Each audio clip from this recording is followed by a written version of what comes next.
25, 26 college basketball season. When you bring a group this talented together, it's never guaranteed, but for these guys to cut down the nets after all they sacrifice is pretty special. What really brought us together was how, unselfish we were eventually in those moments. We wasn't making shots, but constantly we've just been finding ways to win all year, no matter how everybody's playing.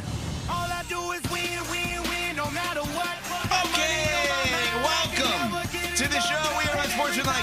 But in this era of college sports with NIL and transfer portal, you can retool a team. You can have a squad that's 8-24, and 2 years later be cutting down the nets and winning the national championship. Incredible what they were able to do.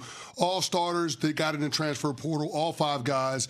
Shout out to them. Shout out to their front office, their general manager, and the recruiting that they did, putting this group of guys together. Yep. Not just being able to find the right blend from a skill set standpoint, but finding the right blend from a personality standpoint, because the connectedness is what all of these players on Michigan talk about in terms of getting this team to the next level. Which is hard to do when you have 5 transfers that are starting for you. It's hard to find that connectivity when everyone's coming from different places. But early on in the season, I was reading about this last night when they had that overtime win versus Wake Forest and that close win at TCU.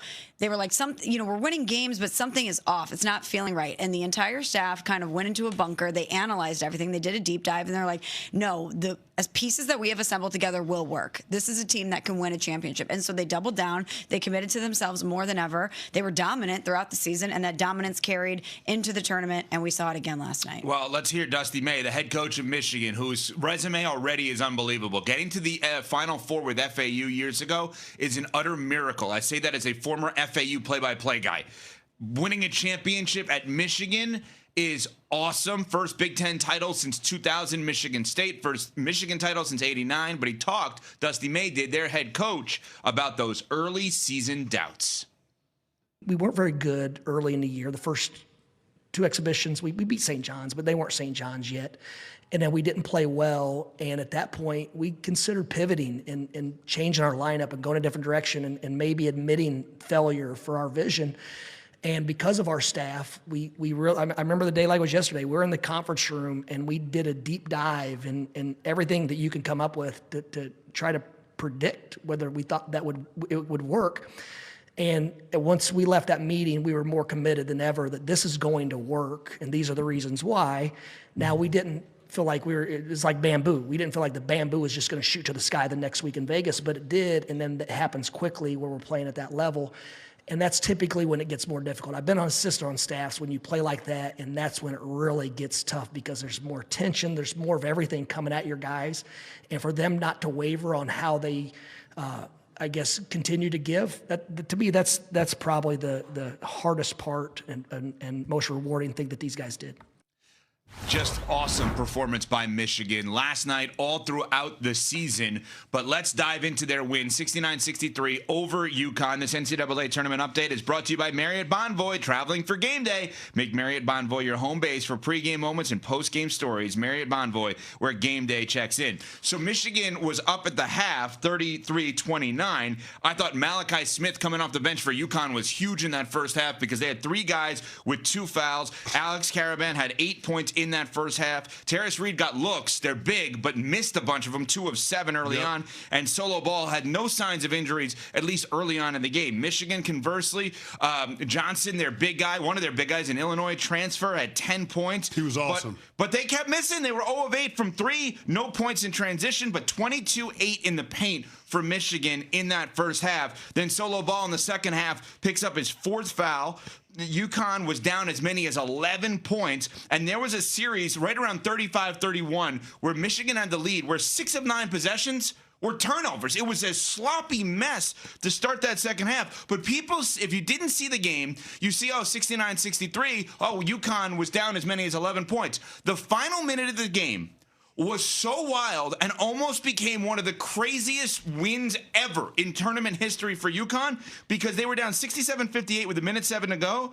Alex Caravan hit 2 free throws to make it 67-60. Michigan turns the ball over. Then Solo Ball hits this wild, crazy bank Off shot the glass, 3. yeah. And Danny Hurley in the huddle after the timeout is laughing. They're literally down 4 points with 37 seconds to go. The most intense guy, maybe in the history of the sport, is sitting there laughing because he couldn't believe he hit the shot. Michigan then misses free throws. Oh my God, it's 67-63 with 17 seconds to go. Karaban misses a three. I'm not knocking him. Guy's been to 3 finals, won 2 championships in his career. Changed a lot for UConn. But they almost actually pulled this thing off. You thought the Duke game was crazy. They literally, no one is going to remember that minute, but UConn, CC Smalls actually almost pulled this thing off last night. Yeah, I thought the missed opportunity came with 2 minutes to go, and you had a situation where they had a turnover at the top of the key. I think it was Roddy Gale Jr. ends up having a turnover. Terrace Reed gets in the passing lane, breaks it up, fast break going the other way. Solo ball misses a contested layup, and then all of a sudden Michigan comes back. They dribble, penetrate, kick out to a 3 for McKinney, and then you all of a sudden in that moment you had a 5-point swing. I thought that was huge in terms of Michigan being able to seal the deal. That 3-point shot by McKinney to me was the dagger for Michigan in terms of being able to seal the win. But and there's an irony of that. Freshman non-transfer. Yeah. The only one. Exactly. State of Michigan guy, by the way. But I just wanted to point it out because that was one of the shots from perimeter that they absolutely needed, and they made it in that moment. But all in all, the story to me in that game was Michigan's ability to be able to defend, right? Mm-hmm. Like their ability to be able to defend, especially the interior of the paint. They made it really tough on UConn to get any shots at point-blank range. And so I think that solid defense right there, coupled with the fact that you had active hands, guys were switching everything off of the half-court actions of UConn, and it pushed UConn's offense out a lot further than Dan Hurley and company wanted it to be. So they had to settle for a lot of perimeter looks. Now, they made some shots down the stretch. In the middle minutes in the second half, you saw back-to-back threes by Braylon Mullins. AK hit a 3, and all of a sudden now you saw a double-digit lead evaporate and become a 2-possession game. I thought that was the moment where UConn could make a bit of a run. But just when UConn starts to put their foot on the gas, that's when the shot making, the playmaking of Elliot Cadeau stepped up. And that's why he won most outstanding player in last night's game. It's not because of his ability to be able to distribute, because he didn't have a ton of assists. UConn forced him to be a scorer, and he did a really good job at being able to get to the rim, get some looks, and then he did knock down a 3-point shot in the second half as well. So I thought Elliot Cadeau was outstanding. They made him play left-handed, and he stepped up, and he played a hell of a game. Yeah.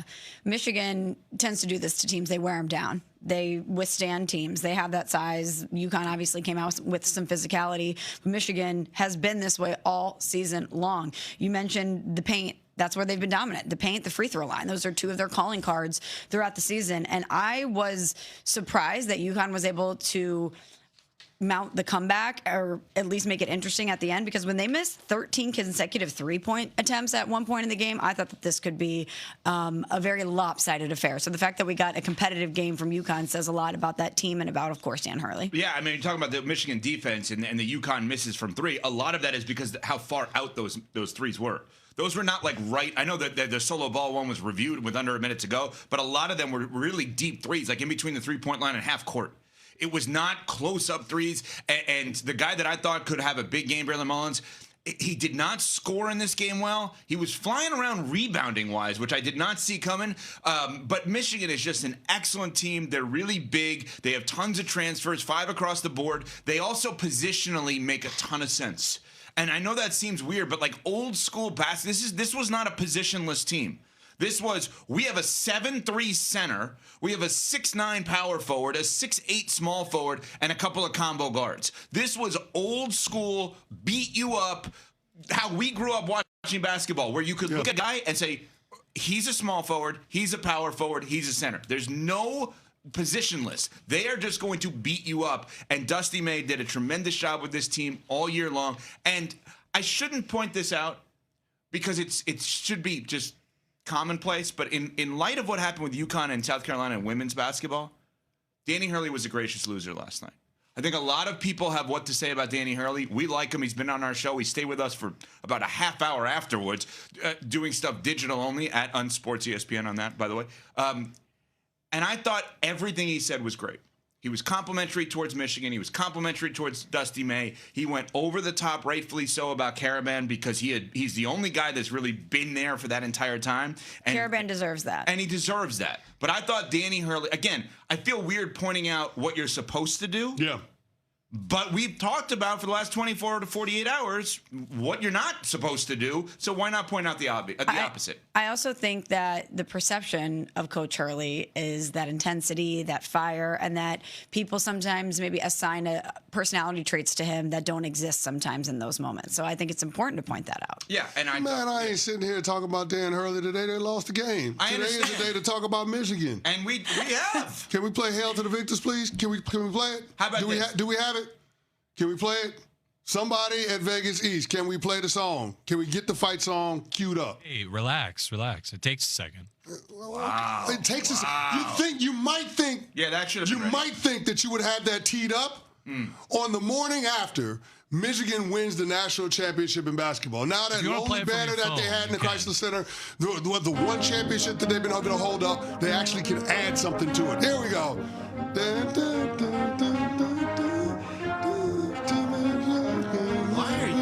Because the Big Ten's back on top. Let's go. Big Ten on top. Big Ten, yes. Big Ten wins their first championship in what, 25 years? Quarter century? Big Ten back up. We're back up. It's up. It's up. What are we doing? Hold on. We're up right now. Can we review something real quick? The Big Ten won each of the last 3 national championships in football. Indeed, they did, yeah. They won the national championship in women's basketball. That's so weird to They say. won the national championship in men's basketball. I mean, We're up right now. I'm just saying. Shout out Big Ten. The most moneyed conference in all of college sports, winning all these championships.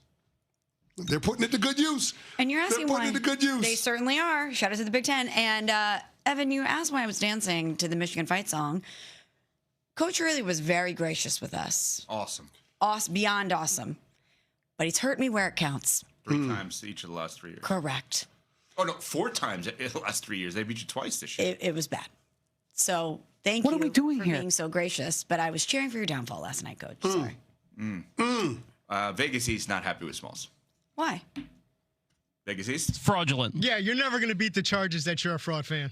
You can't do that. You're Peter Burns in the SEC. It just means more. Just because a team in your conference win, no, you can't do that, Smalls. I sure can. No, you So I'm can't. supposed to cheer for the team that bounced me from the tournament? She's not gonna do that. Cheer for the team that bounced me from the tournament? As a real fan, you root for both of them to lose. Well, that can't happen, Nuno. I hate to break it to you. Okay, but you I can't- hate to break it to you. You can't celebrate Michigan winning. I'm not celebrating. I'm just were just vibing to the dancing. fight song. You were dancing. What are we doing here? I'm celebrating our conference. She's supporting her teammate, too, by the way. Why are you Cece and acting Jovante. I'm a Michigan man by marriage. Yeah, barely. And Jovante's a Michigan man. He's barely married. What? What? You're barely I'm married. barely married. How can you have, You have a child together, but you're barely married. That's a dubious Michigan claim by you. I'm just saying, Dubious, before good this word. past season, I had been to more Michigan football games than I was Virginia football games. Oh, so you're a fraud. No, I'm not a fraud. I'm just Look at saying. me. All of a sudden, Go the to good. Michigan, go to Michigan games. Oh, I'm sorry that your team UConn lost last night. Hey, anybody notice, by the way, that UNC hired a new coach yesterday? Yeah. Michael Malone. Just so happens to coincide with Nuno coming back on the show. Huh. I mean, you could take it a step further. I mean, Michael Malone used to work with ESPN. Nuno works for ESPN. He disappeared for a week. Then all of a sudden, Coach Malone becomes the coach at UNC. Butter me up, baby. Nuno's college basketball team. So you're telling me Nuno was on the case, making him an offer he couldn't refuse? I'm just pointing out the coincidence, Smalls. You can deduce from it what you will. It just Good observation by you. seems really strange. Nuno was gone for a week, and then he emerges with a new college basketball coach in Michael Malone, who worked for the company that Nuno worked at. Worked? He doesn't work here anymore. You just put so Cece's partially I think he's married, got a and new Nuno gig. used to work at ESPN. No. I'm saying Michael Coach Malone. Oh, Malone. I apologize. I apologize. I was going to say, I think he's got a new gig now.